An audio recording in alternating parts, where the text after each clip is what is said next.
If you've ever wanted your tracks to sound more professional, more dynamic, and to flow effortlessly when performing live or producing, then this video is going to change the game for you, because in the next 10 minutes I'm going to show you how to master Ableton macros.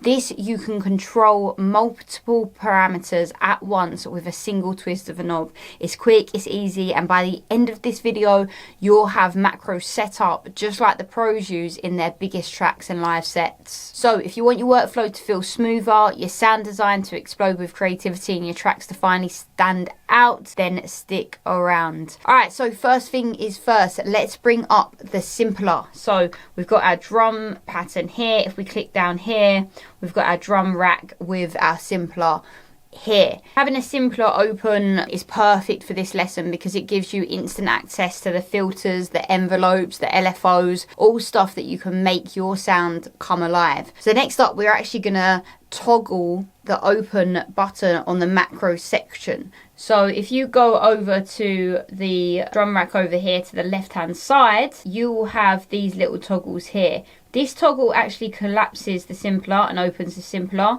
This toggle adds another section of the drum rack. This toggle adds another section of the macros, but this is the toggle that we want to actually start mapping our macros, okay? So each of these macros here, we've got 8 of them, and they can basically control one or multiple parameters across your entire device chain. Simpler, audio effects, you name it. So this is where the magic happens. So if you say you want to have macro 1 to control both the filter cutoff in the simpler and the reverb dry wet on your effect, then what you can do is first, let me just put a reverb effect on for the purpose of this lesson.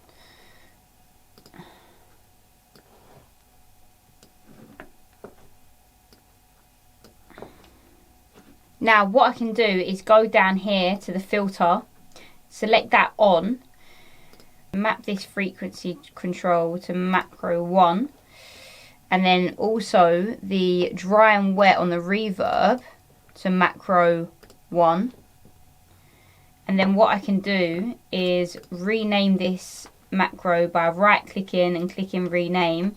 Then I can say clap, filter and reverb. You want to rename it something like short, to be honest, so you can actually see it. So if I just put FF for frequency filter and reverb, and now I know what that toggle controls. So now when I turn this toggle, you will see, if I just take that info view down,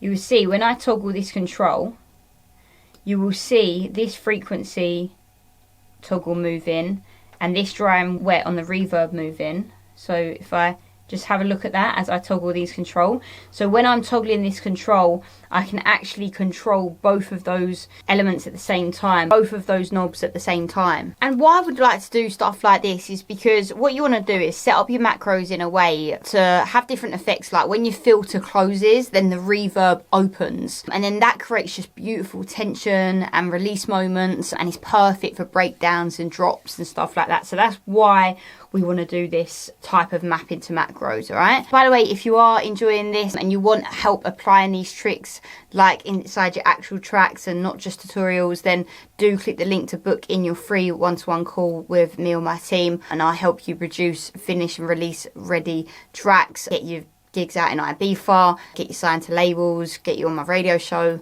you name it. I'll probably become your mentor. And hit like and subscribe to keep getting free lessons.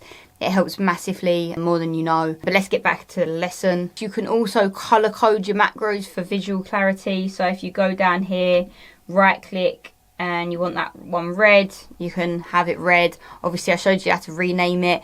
Always do that to keep it organized so you know what you're controlling. Sometimes I have red for filters, blue for delays, green for modulation, and it makes your workflow so much faster and way more creative. But before we wrap up, a few bonus pro moves. If you go down here and click map, you can see what's mapping to your macro. So if you right click on this and click invert range, basically when you move this toggle, the reverb is gonna go more to wet, and then if you click invert range, it's basically going to swap it round. So as you move the toggle up, you can see here the filter comes out and the reverb goes to dry or wet. But if you click on that again and invert range and move that up, the reverb goes more to dry while the filter goes out. So you can play around with those and just sort of like invert the range to see exactly how you want them to be controlled.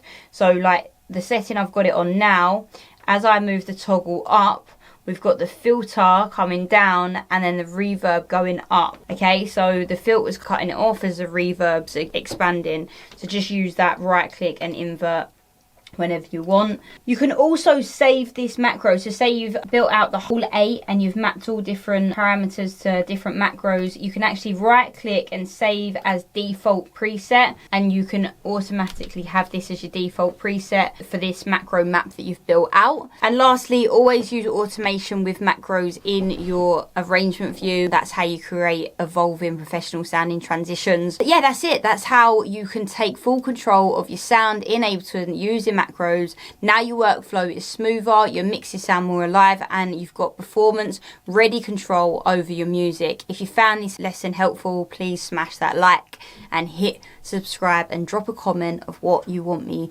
to drop next. I'll see you in the next lesson.